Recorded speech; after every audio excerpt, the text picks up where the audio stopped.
That's a phone, that's a camera. Now these are the new Vivo X80 and Vivo X80 Pro. These are the latest additions to Vivo's new camera-focused X lineup of phones. Now, right off the bat, the Vivo X80 seems the more enticing one of the two, primarily because of its pricing, and the X80 Pro, of course, has been priced steeply. But what I'm going to do in this full combined review, detailed review of the X80 and the X80 Pro is give you a clear answer on whether you should buy one of these phones or not. If you don't know me yet, I'm Ershad, you're watching Trakin Tech English. Let's begin the battle.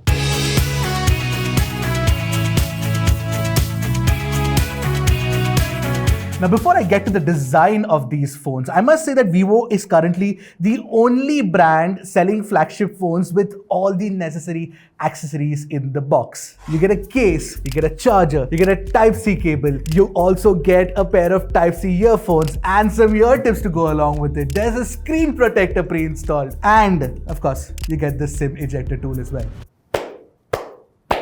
Good job, Vivo. Now, the industrial design of both these phones are very similar. They're very premium looking and feeling, especially when you hold them in your hand. But unfortunately, this gorgeous teal, very bright, very funky teal color is available only with the Vivo X80. The X80 Pro is available only in a black color. Essentially, these are glass sandwich phones with a metal frame, and you get short sensation up protection on the front. Now, the Vivo X80 Pro also comes with IP68 rating, and the Vivo X80 actually comes with IP53 rating. Still better than the OnePlus 10 Pro, which comes with no IP rating. And you know what would be a pro move? Is for you to hit that red subscribe button and the bell icon right next to it to get notified whenever we put out an awesome new tech video on Trakin Tech English. And also don't forget to, check our description below for the social channels that we have, because we put up a lot of different content out there, and we have a new shorts channel too. All links are in the description. Now, since the X80 doesn't have that periscope telephoto camera like the X80 Pro does, and it has a smaller battery, it's definitely lighter and thinner than the X80 Pro. However, both these phones do breach the 200-gram mark. Also, because you get a big camera module with a ceramic camera module on the X80 Pro, both these phones actually do feel very top heavy, and they're definitely not suited for one-handed usage. Now, the other difference is that the X80 Pro actually comes with a USB Type-C 3.1 port at the bottom, compared to the X80, which actually comes with USB Type-C 2.0, which is definitely a pity. Now, apart from that, of course, you get these nice clicky buttons, and there's of course a stereo speaker setup where there's a speaker grill at the bottom, and the earpiece, doubles up as the other channel. Now, in my testing, I didn't notice any difference in the sound quality of both these phones. Why don't you guys take a listen for yourself and let me know?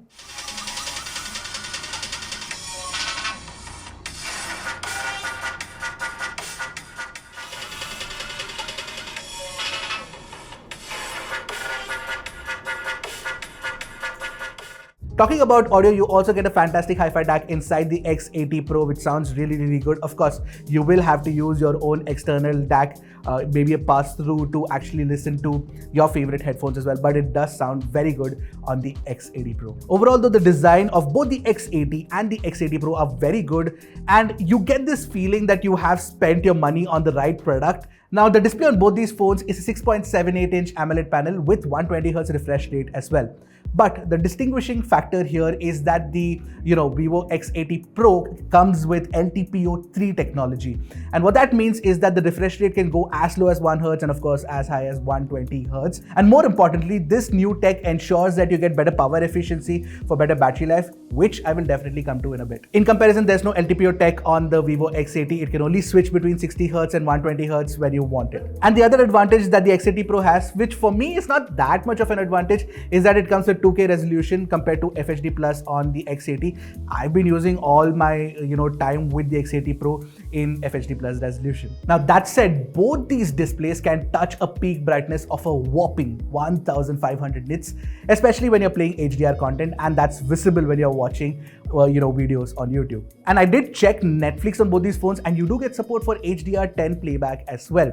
Now, I also checked the professional mode tuning of the X80 and the X80 Pro side by side. And what I noticed is that the X80 is definitely not as professional, meaning that the colors are not as natural looking as, the X80 Pro. And you can tell a difference between facial tones, which is very important, where, the X80 cannot really control the reds in the skin as well as the X80 Pro can. Now, what I also noticed in my testing is that the accidental touch prevention on this curved panel of both these phones is much better than what the Xiaomi 12 Pro did. Now, haptic feedback, you get this specific X-axis vibration motor on both these phones, and it's very, very well tuned, and it's equally good actually on both the phones.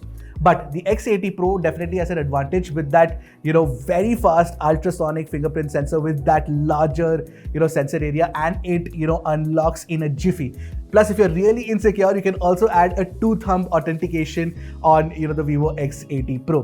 What I did notice about the X80 is that the optical fingerprint scanner is very good, but it is placed really low. All in all, when you look at these displays, and if you didn't know the specs, when you view them side by side, they look equally good, vibrant, and sharp to most people. Just that the X80 Pro gives you a few extras to push the display performance that further mile to ensure that it lives up to that Pro moniker. Now let's talk about the cameras on these camera-focused flagships. The X80 is actually India's first phone with Sony's IMX866 sensor, which is a 50 megapixel sensor, and you get a 12 megapixel ultra-wide and a 2x 12 megapixel telephoto camera as well on the rear. On the X80 Pro, you get a Samsung GNV sensor, a custom V1 Plus chip for processing the images, and you get a 48 megapixel ultra-wide, a 12 megapixel 2x telephoto, and that extra 8 megapixel 5x periscope lens as well. On the front, you get a 32 megapixel selfie camera on both these phones.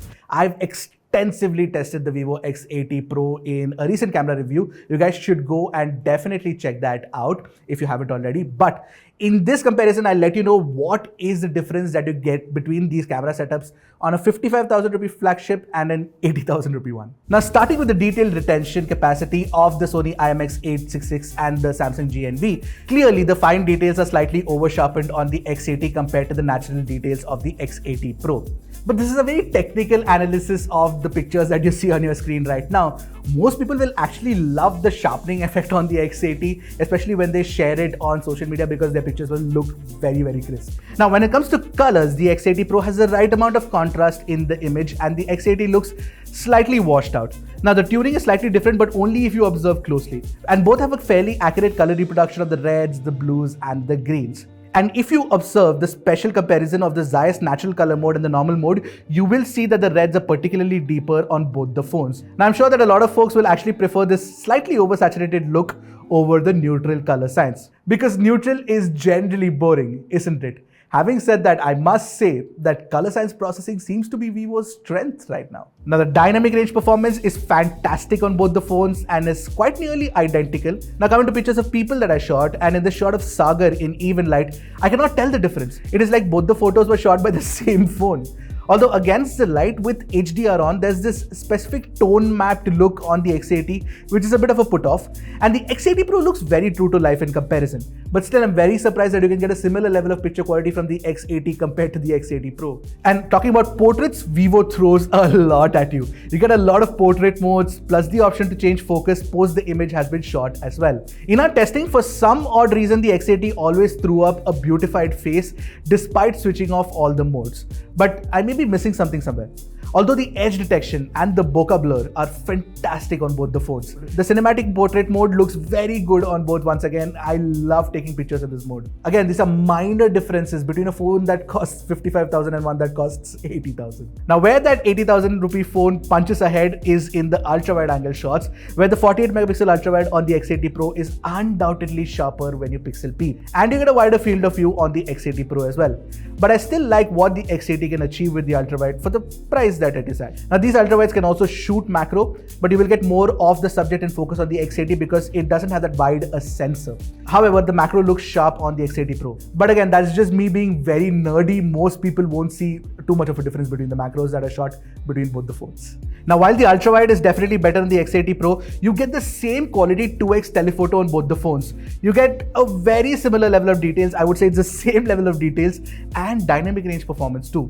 But of course, the X80 Pro has that advantage with the 5x periscope, although I wish Vivo had added a higher resolution sensor than the 8 megapixel one. Now moving on to low light samples, in our first sample, the two phones capture nearly identical images. Don't bother with that enhanced blue night sky on the X80 because I had that mode turned on in settings on the X80. Anyway, I let that be because you also get an idea of how that works too as a result. But sharpness is nearly identical on both. I mean, there's no difference to tell between these two samples. However, when the light gets even dimmer, lower than about 10 lux, the X80 Pro offers sharper images with less noise.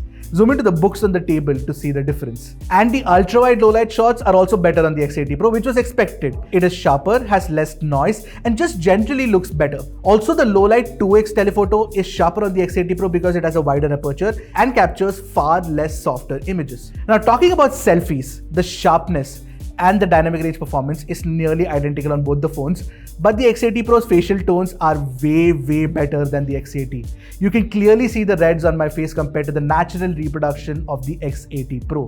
Selfie portraits and low light selfies are again better on the X80 Pro. See, the X80 doesn't capture bad selfies or anything, it's just that the X80 Pro does it way better. Now the X80 and the X80 Pro can both shoot videos using the front camera only at 1080p 30fps resolution, and they both look identical.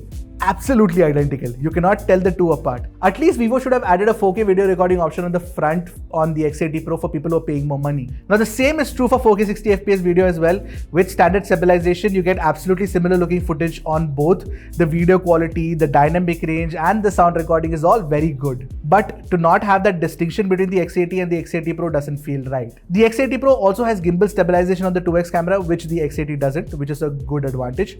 But you can shoot 4K 60fps on both. And they're both equally good looking, with the X80 Pro offering a slightly better stabilization, as you can tell. Now the biggest difference between the X80 Pro and the X80 is that the ultrawide can also shoot 4K 60fps on the X80 Pro. The X80 tops out at about 1080p 30fps. And another area where the Pro acts like a pro camera is undoubtedly in the low light video recording.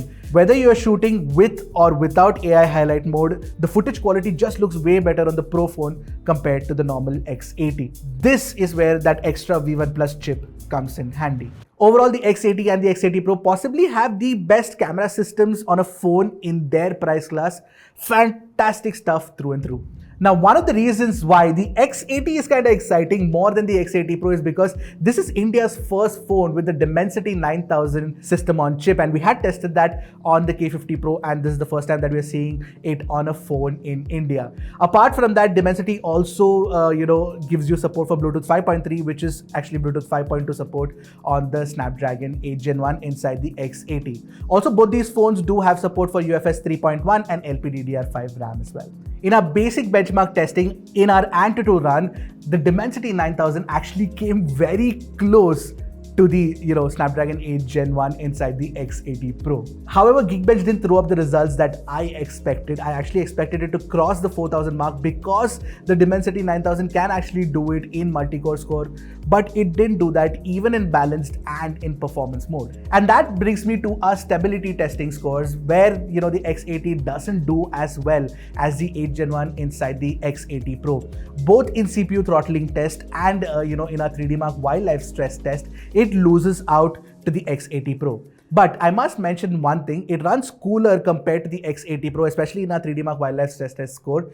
The 8 Gen 1's heating woes never seem to be ending. And I'm happy to report that unlike what we saw with the Redmi K50 Pro with Dimensity 9000, the Dimensity 9000 inside the X80 can actually run BGMI, Call of Duty Mobile and Apex Legends along with Snapdragon 8 Gen 1 at top graphics. In fact, in BGMI, you get the smooth and 90 FPS option on Dimensity 9000, not on the 8 Gen 1. Generally, the gaming experience is very good on both these phones. You also get support for game frame interpolation, which basically adds frames in between digitally to, upscale the FPS. But then again, you don't see the difference in daily life as well as you do on the iQOO, which I found was slightly better than the Vivo. Overall, what I noticed is that the X80 Pro will definitely get hotter if you play for longer, and the X80 will probably throttle sooner than the X80 Pro. But there's one thing that I noticed that's a huge problem with the X80, and that is the network performance. Whether it's 4G connectivity or calls, I always had problems on this phone.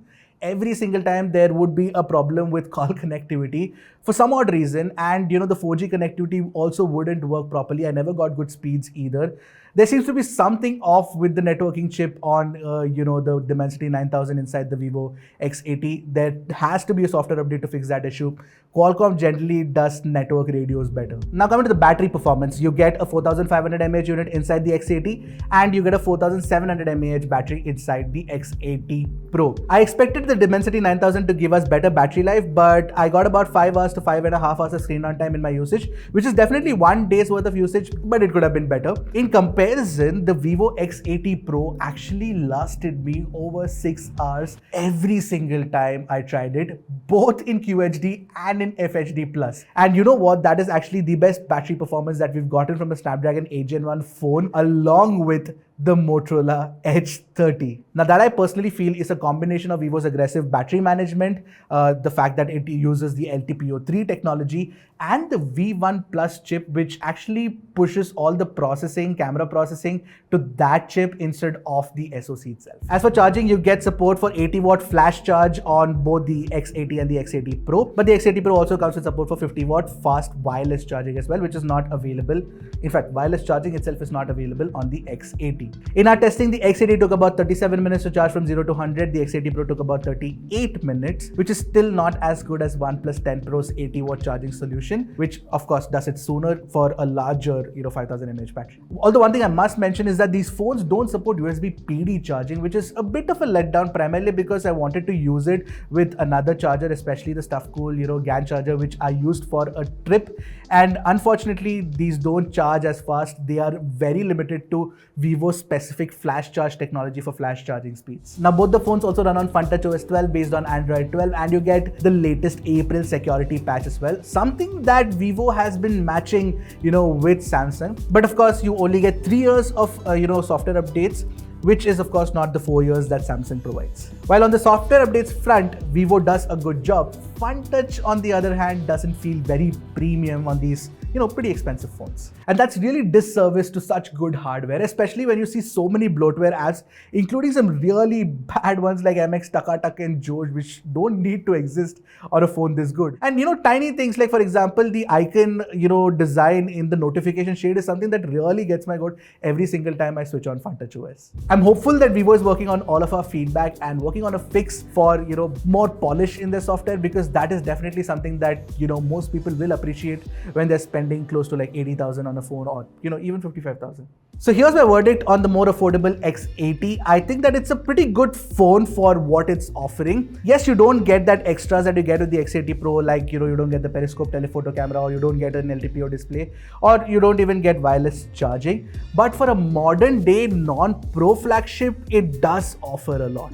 I'm particularly happy with the cameras on this phone, and the gaming performance is very, very good too, considering you can play most of these games at high graphics setting. But there are a couple of things that sort of are sore, sticking points.